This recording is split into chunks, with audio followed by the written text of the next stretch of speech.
Hi friends, నమస్తే. ఎద్దనపూడి సులోచనారాయణ గారి జీవన తరంగాలు నెక్స్ట్ పార్ట్. ఉదయం 9 గంటలవుతున్నా ఇంకా లేవకుండా బద్ధకంగా కూర్చుని ఉన్న రోజాని సుందరమ్మ హెచ్చరించింది. అలా ఉన్నావేమే, ఒంట్లో బాగలేదత్తయ్య, ఈ పూట వెళ్ళవా మరి? రోజా వెళ్ళనన్నట్టు తల తిప్పింది. కొంచెం చూస్తూ ఉండి, అయితే నేను అలా గుడికి వెళ్ళి వస్తాను. అట్లాగే అత్తయ్య. సుందరమ్మ వంట ఇంటి తలుపుల దగ్గరకు వేసి కుంపటి దగ్గర కాఫీ వేడి చేసుకుని తాగమని రోజాని హెచ్చరించి వెళ్ళిపోయింది. ఆవిడ వెళ్ళిన అరగంట దాటిన రోజా ఇంకా అలాగే స్తబ్దుగా కూర్చుండిపోయింది. మనిషిని అపవాదు అనే మాట ఎంత చిత్రహింసకు గురి చేస్తుందో అక్షరాలు అనుభవిస్తోంది రోజా. చివరకు తన తండ్రి లాంటి వేణుగోపాలరావు గారితో ఈ నీచ సంబంధం అంటగట్టేది లావణ్య కావాలని అన్న మాటలవి, లేక నిజంగా మనస్ఫూర్తిగా నన్ను పెట్టిన సత్యమా? ఏదైనా గాని ఆ మాటకి చాలా శక్తి ఉంది. అవి నిమిషం నిమిషం గుర్తుకు వచ్చి శూలాల్లా పొడుస్తున్నాయి. ఇప్పుడు తెలుస్తోంది, ఈ ప్రపంచంలో దేనికి లేని శక్తి మనిషి మాటలకు ఉంది. రోజాకి జీవితం మీద ఇచ్చ పూర్తిగా నశించింది. అడుగడుగున అవహేళనలతో, క్షణక్షణానికి భవిష్యత్తును గురించిన భయాందోళనలతో ఈ బ్రతుకు బ్రతక్కపోతేనే, బ్రతికినన్నాళ్ళు దుఃఖం నిశ్చింతాలేని తనం మెడలో గుదిబండల్లా వేలాడుతూ ఉంటే, క్షణం యుగంలా గడిపే ఈ సుదీర్ఘమైన పీడకల ఒక్క నిమిషం కళ్ళు మూసుకుంటే, మనసు రాయి చేసుకుంటే శాశ్వతమైన విశ్రాంతి లభిస్తుంది. ఆత్మహత్య పాపం అని ఇన్నాళ్ళు నమ్మేది తను. కానీ పీడిత హృదయానికి అది ఎంతటి చల్లటి శ్రేయస్సో ఇప్పుడు తెలుస్తోంది. పరధ్యాసగా పరిసరాలను సర్వం మర్చిపోయినట్టు కూర్చుని ఉన్న రోజా ఇంటి ముందు కారు ఆగడం గుర్తించనే లేదు. కారు దిగి రాధ లోపలికి పరిగెత్తుకొచ్చింది. వస్తూనే ఎప్పటిలా రోజాని చూసిన ఆనందంతో రోజా మెడ చుట్టూ చేతులు వేలాడింది. రోజా తన ఆలోచనలు వదిలించుకుని ఈ లోకంలోకి వచ్చి రాధని గుర్తించే లోపల డ్రైవర్ కూడా లోపలికి వచ్చి జేబులో నుంచి చీటీ తీసి ఇచ్చాడు. ఏమిటది? కనుబొమ్మలు ముడిస్తూ అడిగింది. అయ్యగారు మీకిమ్మన్నారు. రోజా చీటీ తెరిచి చూసింది. వేణుగోపాలరావు గారి వ్రాత ఎప్పటిలాగా కాకుండా అస్తవ్యస్తంగా ఉంది. అందులో ఇలా ఉంది: రోజా తల్లి, నిన్న జరిగిన సంఘటన నీ మనసును ఎంత బాధించి ఉంటుందో ఊహించుకోగలను. విజయ్ కూడా తన పొరపాటు తెలుసుకున్నాడు. రాత్రి నాకు చాలా సుస్థి చేసింది. దాదాపు మృత్యుముఖంలోకి వెళ్ళి బయటపడ్డాను. నిన్న జరిగినదేవి నీ మనసులో పెట్టుకోక వెంటనే బయలుదేరిరా. నీతో చాలా చెప్పాలి. నీకోసం 1000 కళ్ళతో ఎదురు చూస్తున్నాను. డాక్టర్ మంచం మీద నుంచి లేవటానికి వీల్లేదని గట్టిగా చెప్పాడు. లేకపోతే రాధతో నేనే వచ్చి ఉండేవాడిని. నీ తండ్రి వేణుగోపాలరావు గారు. రోజాకి ఆ ఉత్తరం చూడగానే కళ్ళు చెమర్చినాయి. ఎంత సున్నితమైన హృదయం ఆయనది, ఎంత దేవుళ్ళలాంటి మనిషి. రోజా దృష్టి ఆయన సంతకం పైన నీ తండ్రి అన్న పదం మీద నిలిచిపోయింది. నీ తండ్రి ఆ తొందరలో అస్వస్థత వల్లనో పరధ్యాస వల్లనో నీ తండ్రి లాంటి అని వ్రాయడం మర్చిపోయి నీ తండ్రి అని వ్రాశారు. నిజంగా ఆయన లాంటి వ్యక్తి తనకి తండ్రి అయి ఉంటే రోజాకి కళ్ళల్లో మళ్ళీ నీళ్లు ఉబికినాయి. త్వరగా బయలుదేరి రాండమ్మా, డాక్టర్ గారి కోసం కారు తీసుకెళ్ళాలి. ఆయనది చెడిపోయిందట అన్నాడు డ్రైవర్. వస్తున్నా పద, ఇప్పుడే, ఒక్క నిమిషం. చెంపల మీదకి జారుతున్న నీళ్లను తుడుచుకుంటూ అంది. క్షణం క్రితం రోజాలా పేరుకున్న నైరాస్యం, దిగులుని వేణుగోపాలరావు గారి ఉత్తరం విచిత్రంగా మాయమేలా చేసింది. తను ఏ తప్పు చేయనప్పుడు ఎందుకు భయపడాలి, ఎందుకు సిగ్గుపడాలి? చందు ఎవరో తెలిసి కూడా తన మీద ఏ కాస్త కూడా అనుమానం కానీ ఆగ్రహం కానీ తెచ్చుకొని వేణుగోపాలరావు గారి కంటే ఈ పనికిరాని మనుషుల మాటలు లక్ష్యమా?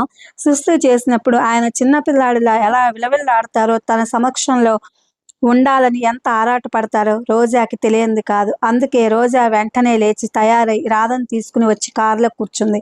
రోజా ఎక్కిన కారు వేణుగోపాలరావు గారి ఇంటి ముందు సరాసరి విజయ్ ఇంటి ముందుకు వచ్చి ఆగింది. వేణుగోపాలరావు గారి ఇంటి ముందుకు బదులు సరాసరి విజయ్ ఇంటి ముందుకు వచ్చి ఆగింది. ఇదేమిటి ఇక్కడెందుకు? రోజా కోపంగా అడిగింది. అయ్యగారు ఇక్కడే ఉన్నారమ్మా. నిన్న సాయంత్రం అయ్యగారికి లావణ్య గారికి ఎందుకో పెద్ద పోట్లాట అయింది. అయ్యగారు అమ్మాయి గారిని కొట్టబోయి పట్టు తప్పి బోర్లా పడ్డారు.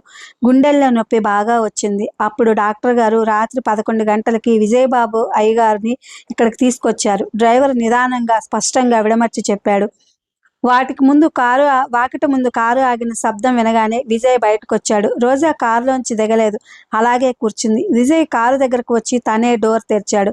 రోజా ఎంత వద్దనుకున్నా అతని వైపు చూడకుండా ఉండలేకపోయింది. అతను అప్పుడే తల మీద స్నానం చేసినట్టు ఉన్నాడు. జుట్టు పొడిపొడిగా ఉదయపు గాలికి సన్నగా కదులుతోంది. ముఖంలో నిద్రలేమి వల్ల బడలిక కనిపిస్తున్నా కళ్ళల్లో మగసిరి లాంటిది ఆకర్షణీయంగా తళతళలాడుతోంది.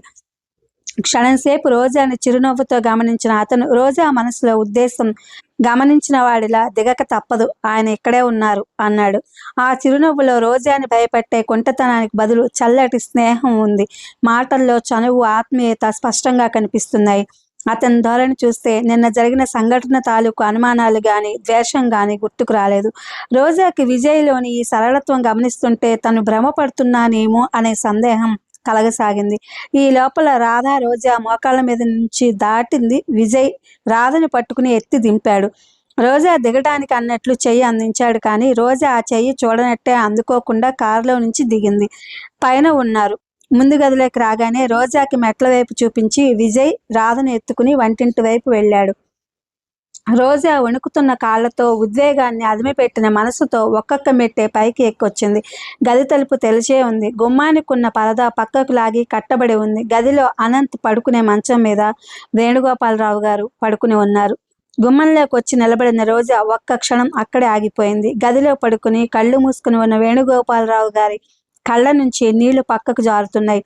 రోజా కుడి చేయి అప్రయత్నంగా గుండెల మీదకు మళ్ళింది. ఆ సమయంలో ఆయన దగ్గరకు వెళ్ళవచ్చో లేదో కూడా తెలియలేదు. ఎందుకో కళ్ళు తెరిచిన వేణుగోపాలరావు గారు ఎదురుగా గుమ్మంలో కళ్ళెదుట బొమ్మలా కనిపించిన రోజాను చూడగానే రోజా అంటూ లేవబోయారు. రోజా చప్పున 2 అంగల్లో వచ్చినట్టు ఆయన మంచం దగ్గరకు వచ్చేసింది. లేవడానికి ప్రయత్నించిన ఆయన లేవలేనట్టుగా వెనక్కు వాలారు. ఆయన కంఠం గద్యకంగా పలికింది. రోజా పొంగురుగా అస్పష్టంగా అంటూ చెయ్యి జాచారు. రోజా చప్పున మంచం పక్కనే మోకాళ్ళ మీద కూలబడి దాచిన ఆయన చేతిలోని మొహం దాచుకుంది. చాచిన ఆయన చేతిలో మొహం దాచుకుంది. వచ్చావా తల్లి, రావేమో అనుకున్నా. ఆయన రెండో చెయ్యి రోజా తలని నిమరసాగింది. ఆయన మాటల్లో మహత్తు ఏమిటో గాని రోజాకి ఒక్కసారి దుఃఖం కట్టలు తెంచుకుని పొంగులా ఉబికి వచ్చింది. హృదయాన్ని చీల్చుకొస్తున్నట్టు వచ్చిన ఆ ఏడుపుని నిగ్రహించుకోవడం సాధ్యం కాలేదు. వెచ్చటి ఆ కన్నీళ్లతో రాత్రి నుంచి తను పడిన వేదన, యాతన, నైరాశ్యం అన్నీ కొట్టుకుపోసాగాయి. చాలాసేపు అయిన తర్వాత రోజా వేణుగోపాలరావు గారి మంచం మీద కూర్చుని ఆయన చేతిని తన 2 చేతులతో పట్టుకుంది. ఆయన ముఖం చూస్తుంటే రోజాకి చిత్రంగా అనిపించింది. ఒక్క రాత్రిలో మనిషిలో ఇంత మార్పు రావటం సంభవమా? ఆయన ముఖం కమిలిపోయినట్టుగా ఉంది. దవడలు జారిపోయినట్టు వేలాడుతున్నాయి. కళ్ళ క్రింద నల్లబడిన చర్మం ఉబ్బి పైకి తేలినట్టు తెలుస్తోంది. ఆయన ఎంత మామూలుగా మాట్లాడాలని ప్రయత్నిస్తున్నా ఆయన స్వరంలో అస్వస్థత, దిగులు, బాధ ప్రతిధ్వనిస్తూనే ఉన్నాయి. రోజా వైపు చూస్తూ అన్నారాయన. చందుని గురించి ఇప్పటికైనా నువ్వు ఇలా చెప్పేయడం చాలా మంచిదైందమ్మా. చందుని గురించి నువ్వు దిగులు పడకు. ఆ బాధ్యత అంతా విజయ్కి అప్పచెప్పాను. రోజా ఉలిక్కి పడ్డట్టుగా చూసింది. ఆయన అర్థం చేసుకున్నట్లుగా అన్నారు. చూడు రోజా, నేను బ్రతికినా చచ్చిపోయినా ఒకటి మాత్రం బాగా గుర్తుపెట్టుకో. నా తర్వాత నీ క్షేమం కోరే వాళ్ళలో విజయ్ ప్రప్రథముడు అని తెలుసుకో. నేను పోయినా రాధతో పాటు నీ మంచి చెడులు కూడా చూసే బాధ్యత అతడు స్వీకరించేటట్లు వాగ్దానం తీసుకున్నాను. నువ్వు నన్నెలా గౌరవిస్తావో అంతకంటే ఎక్కువగా విజయ్ మాట మన్నించాలి. ఏది మన్నిస్తావని నాకు మాట ఇవ్వు. ఇంతలో మెట్ల మీద అడుగుల సవ్వడి వినిపించింది. రోజా మంచం మీద నుంచి లేచి వేణుగోపాలరావు గారి తలవైపుగా నిలబడింది. విజయ్, డాక్టరు ఇద్దరు లోపలికి వచ్చారు. డాక్టర్ వేణుగోపాలరావు గారిని పరీక్ష చేయసాగాడు. కొంచెం వేడినీళ్ళు కావాలి అన్నాడు ఆయన సిరంజి తీస్తూ. విజయ్ రోజా వైపు చూశాడు. రోజా వేడినీళ్ళ కోసం మెట్లు దిగి మెల్లగా వంటింటి వైపు వచ్చింది. ఇది ఫ్రెండ్స్, ఎద్దనపూడి సులోచనారాణి గారి జీవన తరంగాలు. Thank you for watching.